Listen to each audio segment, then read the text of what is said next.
La bouilloire est en plastique, le mug en céramique, et la brave Mrs. O'Brien lui a offert des couverts en bambou après avoir entendu parler de son allergie aux métaux. C'est Odd qui lui a tout expliqué. Une excellente excuse trouvée dans un de ses moments de lucidité. Hélas, ils se font de plus en plus rares. La jeune femme soupire encore. Plus profondément cette fois. La nostalgie qu'elle ressent à l'égard des royaumes, dont elle se convainc chaque jour un peu plus qu'elle n'y remettra jamais les pieds, n'est rien comparé au véritable problème de son nouveau quotidien. Un problème qui se nomme Evan. Elle peut le voir à travers la fenêtre qui donne sur la pépinière. Attifé d'une casquette et armé d'un tuyau en plastique, il arrose les arbustes qui poussent le long de la serre. Evan est le nom qu'Odd tient de ses parents humains, celui qu'il a toujours utilisé dans l'ailleurs avec une certaine fierté. C'est un prénom celte qui veut dire « jeune guerrier », lui avait-il expliqué pendant leurs entraînements d'escrime dans la voie verte.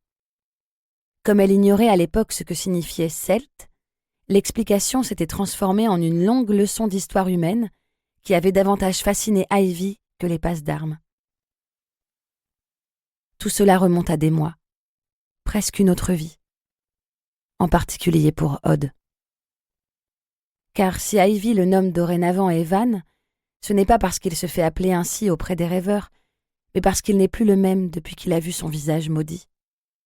Si seulement j'avais gardé mon sang-froid jusqu'au bout, fait preuve de plus de prudence et d'attention, j'aurais dû me douter qu'Elioni n'abandonnerait pas si facilement la partie. Mais nous étions si proches de nous en sortir. Elle ferme les yeux et se masse les tempes. Des images du sacre funeste papillonnent encore sous ses paupières. La chute de Titania, le massacre des invités, l'épouvantail, la fuite à travers le cercle des fées. Combien de convives sa malédiction a-t-elle frappé? Combien de morts par sa faute? Combien de démons? Les dernières gouttes de thé sur ses lèvres n'en sont que plus amères. Lorsque Ivy rouvre les yeux, Evan est entré dans la serre. Sa silhouette efflanquée transparaît derrière les vitres.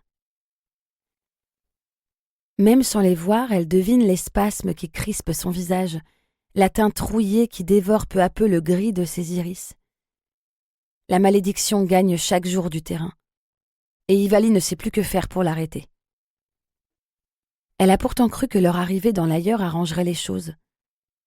Après tout, son visage n'est fatal à personne ici, même s'il conserve un certain pouvoir. Mrs. O'Brien lui a plusieurs fois fait remarquer que les clients oubliaient pour qui il venait acheter des fleurs en découvrant Ivy derrière le comptoir. Odd n'a cependant pas eu cette chance. Même sa nature de changeling, qui le rend si résistant à l'art, ne lui est d'aucun secours. Certes, les effets de la malédiction ont grandement ralenti, mais la folie consume inexorablement son esprit. Disparu, le jeune homme attentionné et féru de connaissances sur le monde des rêveurs. Quand il ne s'enferme pas dans le mutisme, Evan tient des discussions sans queue ni tête avec des fantômes qu'il est le seul à voir. Disparu, la douceur de son regard. Les rares fois où il ose poser les yeux sur elle, Ivy se sent en face d'un prédateur. La malédiction inonde son esprit de violence et de fureur. Il retient ses pulsions à grand-peine. Elles éclatent de plus en plus souvent en cris sourds, en coups rageurs contre les murs, à s'en faire saigner les phalanges. La digue finira un jour par craquer complètement. Disparu, enfin, leur sentiment naissant. Odd faisait battre un peu plus vite son cœur. Evan? Ivy en a peur. Si son pouls s'accélère aujourd'hui en sa présence, les raisons ne pourraient guère être plus différentes. Deux faces d'une même pièce, si tragiquement opposées. Mine renfrognée, la jeune femme remplit une seconde tasse de thé. Elle va l'apporter au changeling. Il lui faut juste retrouver son courage, ou plutôt attendre que sa culpabilité l'emporte sur ses angoisses. Raisonne-toi donc, ce n'est pas ta faute. Tu n'as jamais voulu causer le moindre mal à Odd, ni à personne. C'est Elioni la responsable.